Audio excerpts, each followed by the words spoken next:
Hi students, it's Mrs. Olds here in the art room. I wanted to share some things with you real quickly. Now that we are finished with our color mixing grid, it's time to start doing some painting techniques.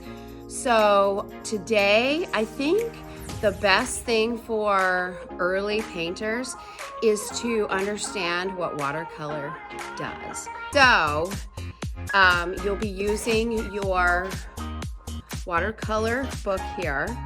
And what we're going to be doing is creating all of these different techniques. A culminating activity to all of these techniques is going to be that you come up with a painting. You lay it out, a nice compositional layout of a painting, and you're going to use some of your favorite techniques that you've learned. So I'm starting off with fresh water, and my watercolors are here, and I've got my first page open.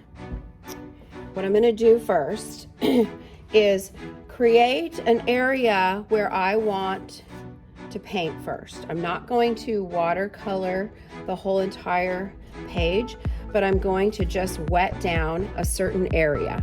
So what I'm going to do, guys, is just make an abstract shape. Now, how do I know where I'm painting? Well, I can tilt my paper and I can see where those lights are shining on my paper, and I can tell where my water's going. And I'm gonna only put my water inside of that area, leaving the outside dry, okay? And this is just an abstract shape, and I'm getting quite a bit of water in there, because I really want some blending to happen and I want the water to flow. I'm going to make sure I cover all of it, and I'm just going to tilt it a little bit more so I can see. So now what I'm going to do is start thinking about what colors go together. I am a blue-green person. I really love blues and greens, both, okay? So I am going to, and blues and greens go well together, because you get the different shades, you know. So I'm going to just go in here and I'm going to touch. Now I want you to see what's happening. Did you see what happened when I touched it? Touch. You see that? That is bleeding, and that is what happens when watercolor paints, the pigment, is added to a watered background, okay? That's the cool stuff. That's the stuff that people like. That's why watercolorists explore this mixing and blending. You can also tilt your paper and make it go where you want it to go. But sometimes, if you're not skilled at the mixing and blending, and you're not thinking ahead of time of where you want those colors to be, sometimes they go where you don't want them to go. And that's what I was talking about before. I want you to understand this. So I'm going to rinse my brush out real quickly, and I'm going to add some blue, and I'm going to see what happens here. I'm going to add blue right here. Watch, guys. I want you to see what's going to happen. Right? That's cool. Did you notice what happened down the bottom? Look at where my hand is. That happened right there. Okay? So if that happens, that's okay. That's okay. That'll just, I don't know, make it more interesting. I don't know. Just go with it. Right? I'm just going to go with it and see what happens. Right? That's kind of cool. So what if I went in and I just added some blue over here? You see how cool that is? Look how pretty. So now the blue and the green, this is color theory that I'm getting into. Now, blue and green mix together and they make a bluish green, right? So this is color mixing. So now I've started with 2 colors. Now I have 3 that I've created. So I think I'm just gonna add some darker blue up here. I'm going to make sure that I'm not painting anywhere out here, because that's not the area I'm focused on. I'm only focused on what's happening inside this area. There's quite a bit of water pooled down there. I can do several things with that. I can let it sit if I want to, or I can tilt it different ways and make it flow into different areas if I want. Okay, make it flow the other way if I want to, and that's okay. But see, it's starting to blend and mix a little bit more there. But see how cool that is? And then this big white area, before it dries, if I want to go ahead and just give it some color, I can definitely do that.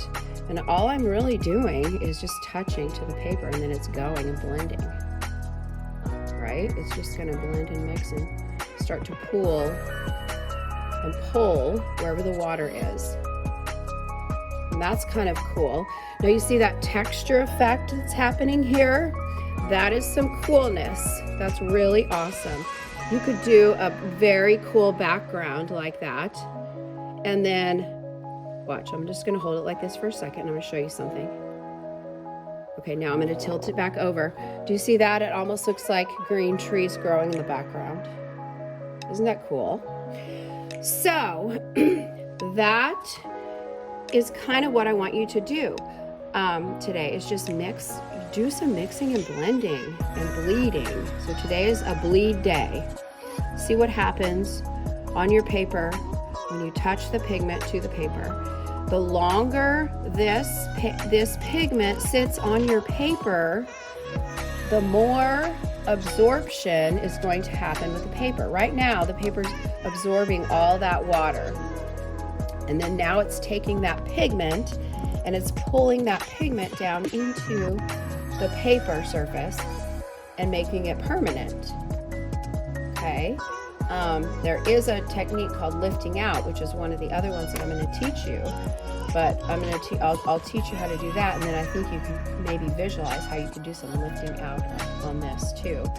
It's where you take the pigment out before it actually seeps into the watercolor paper. Okay, so I can almost see this. It almost looks like a bird. This is funny, you guys. It almost looks like a bird. So I'm gonna do this. This is funny. It almost, there, now I have a bird. Ha! And I could give it a little eye right there, you know. So that's what it's looking like. But I thought it was abstract, but I guess not. But anyway, you might start off with some abstract shape and maybe it turns into something like mine. So I hope you enjoy working with these mixing of colors. You don't have to do blues and greens. Just because I did blues and greens, you can do any color you want. And just explore and see what happens on your paper, okay? I hope you enjoy it. We'll do this today.